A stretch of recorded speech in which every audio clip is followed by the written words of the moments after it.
മുഖ്യമന്ത്രിയായിരുന്ന VS അച്യുതാനന്ദൻ പറഞ്ഞിട്ടുണ്ട് രാഹുൽ ഗാന്ധി ഒരു അമൂൽ ബേബിയാണെന്ന്.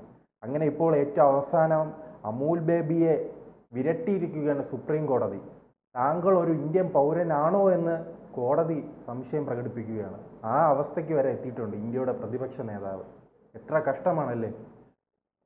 കഷ്ടമല്ല, കോടതി ഇപ്പോൾ കണ്ടുപിടിച്ചിരിക്കുന്നു. അത് ഒടുവിൽ അത് സംഭവിച്ചിരിക്കുന്നു. എന്നേ സംഭവിക്കേണ്ട ഒരു കാര്യം. ശ്രീജിത്തെ, നമ്മുടെ ശത്രുക്കൾ ഇന്ത്യക്ക് പുറത്തല്ല.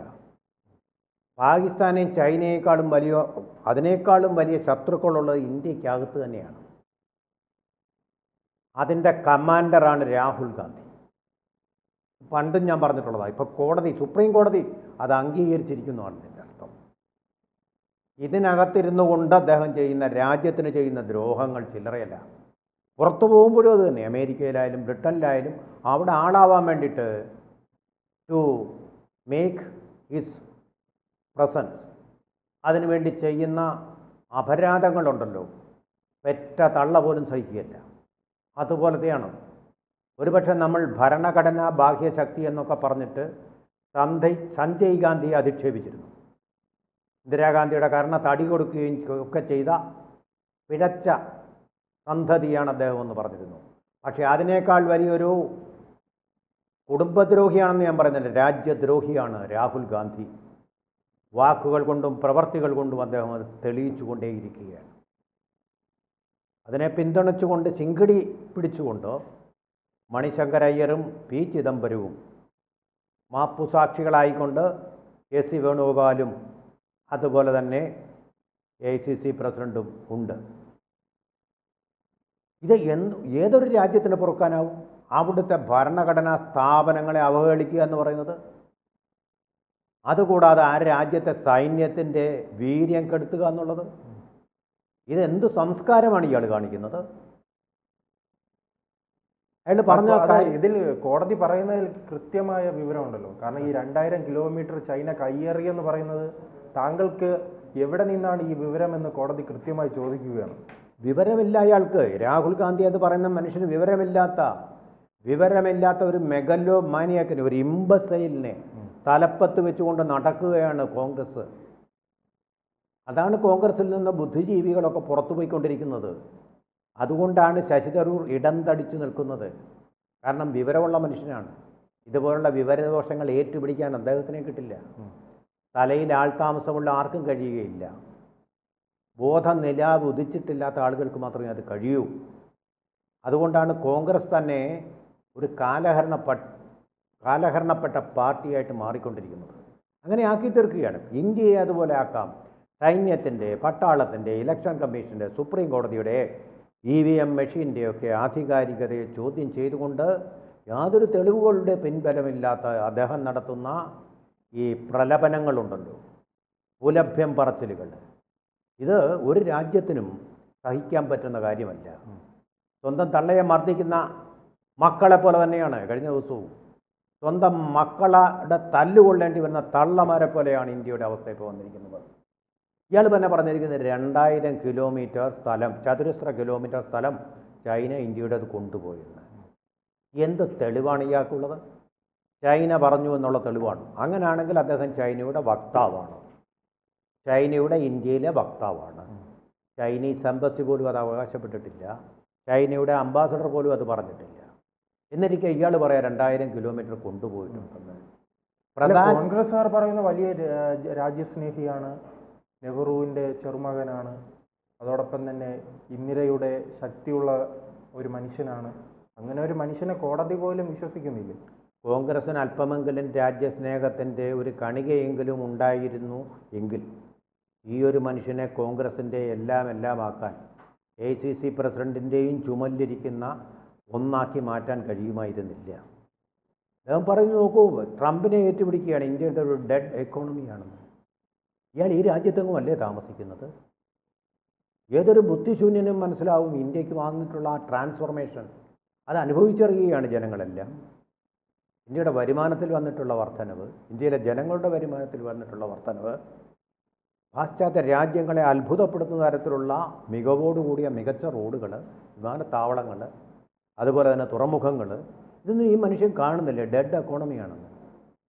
ഡെഡ് ഇക്കോണമി ആയിരുന്നു നെഹ്റുവിൻ്റെ ഭരണകാലത്ത്, ലാൽ ബഹദൂർ ശാസ്ത്രിയുടെ ഭരണകാലത്ത്, ഇന്ദിരാഗാന്ധിയുടെ ഭരണകാലത്ത് ഒക്കെ അങ്ങനെ തന്നെ ആയിരുന്നു. വി പി സിംഗിൻ്റെ കാലത്ത് ഏറെക്കുറെ അങ്ങനെ തന്നെയാണ്.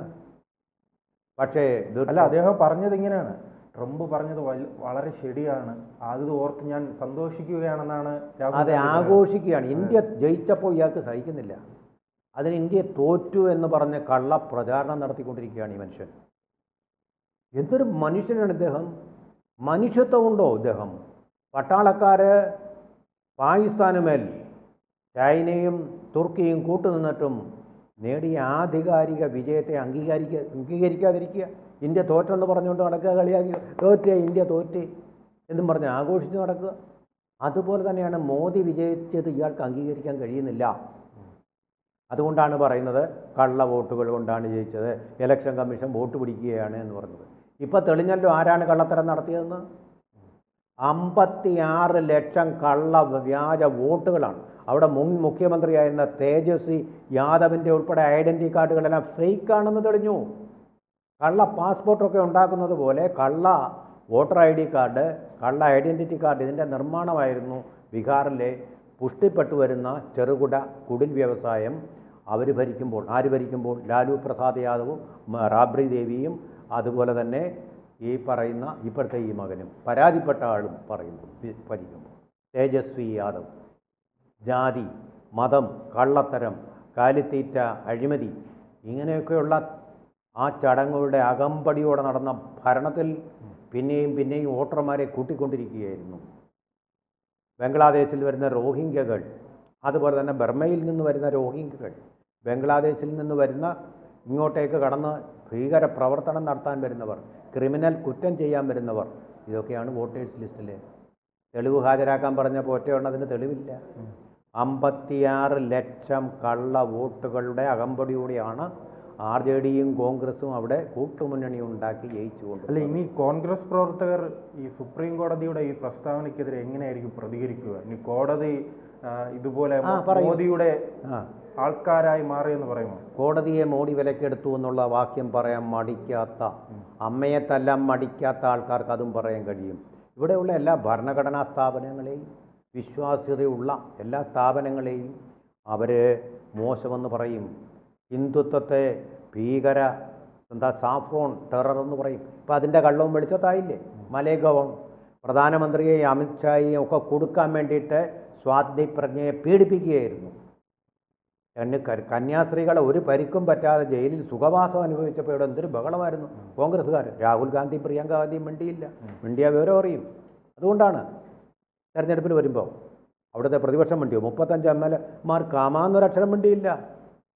കാണിക്കുന്ന ആദിവാസി പീഡനമെന്നാണുള്ളത് അവർക്കറിയാം. ആദിവാസി സംസ്ഥാനമാണ് ഛത്തീസ്ഗഡ്. ആ ഛത്തീസ്ഗഡ് ആദിവാസികളോട് അവർക്ക് പിന്തള്ളാൻ കഴിയില്ല, മനസ്സുകൊണ്ടായാലും ശരി, രാഷ്ട്രീയം കൊണ്ടായാലും ശരി. പക്ഷേ ഇവിടെ എല്ലാവരും പിന്തള്ളി 2 കന്യാസ്ത്രീകൾ ശിരോവസ്ത്രം അണിഞ്ഞവരാണെന്ന് പറഞ്ഞുകൊണ്ട് ഇവിടെ എന്തൊരു ബഹളമായിരുന്നു. പക്ഷേ ആദിവാസി സ്ത്രീകൾ ചൂഷണം ചെയ്യപ്പെടുമ്പോൾ, ലൈംഗികമായി ചൂഷണം ചെയ്യപ്പെടുമ്പോൾ, നാട്ടിൽ നിന്ന് എന്നേക്കുമായിട്ട് കടത്തിക്കൊണ്ട് പോകപ്പെടുമ്പോൾ തിരിച്ചു വരാത്ത വിധം അവർ മനുഷ്യരല്ലേ? അവർക്ക് വേണ്ടി ബഹളം വെക്കാൻ ആരെങ്കിലും ഉണ്ടായോ ഈ രാജ്യത്ത്? ഒറ്റ മനുഷ്യനുണ്ടായോ? ആ ജ്യോതി ശർമ്മയല്ലാതെ മറ്റാരാണ് ഉണ്ടായിരുന്നത്? എന്നിട്ട് അദ്ദേഹത്തെ ഭീകരനായിട്ട് ചിത്രീകരിക്കുക. ആ കള്ളത്തരം തന്നെയാണ് ഇപ്പോൾ തെരഞ്ഞെടുപ്പ് കമ്മീഷനെതിരെ എടുത്തിരിക്കുന്നത്. ഇനി സുപ്രീം കോടതി എതിർത്ത് പറഞ്ഞതുകൊണ്ട് ഈ സുപ്രീം കോടതിക്കെതിരെയും ആയുധമായിട്ട് ഉപയോഗിക്കും. അത് പിന്നെ എന്താണ് സംഭവിക്കുക എന്നുള്ളത് നമുക്കറിയാൻ പറ്റില്ല. സുപ്രീം കോടതിക്ക് പോലും സഹിക്കാൻ വയ്യാത്ത ഒരു പൗരനായിട്ട്, ഇന്ത്യയുടെ ഭാരമായിട്ട്, ഇന്ത്യയുടെ കുഷ്ഠമായിട്ട്, ഇന്ത്യയുടെ എയ്ഡ്സായിട്ട്, ഇന്ത്യയുടെ കൊറോണയായിട്ട് നെഹ്റു കുടുംബത്തിൻ്റെ ഈ പുത്രൻ മാറിയിരിക്കുന്നു. ഇതിന് പിന്നിൽ ചൈനയുടെ പണം, പാകിസ്ഥാൻ്റെ പണം, ജോർജ് സോറോസിൻ്റെ പണം എല്ലാം കൂടെ ചേർന്നൊരു കുത്തൊഴുക്ക് ഉണ്ടാകാതിരിക്കാൻ നിവൃത്തിയില്ല.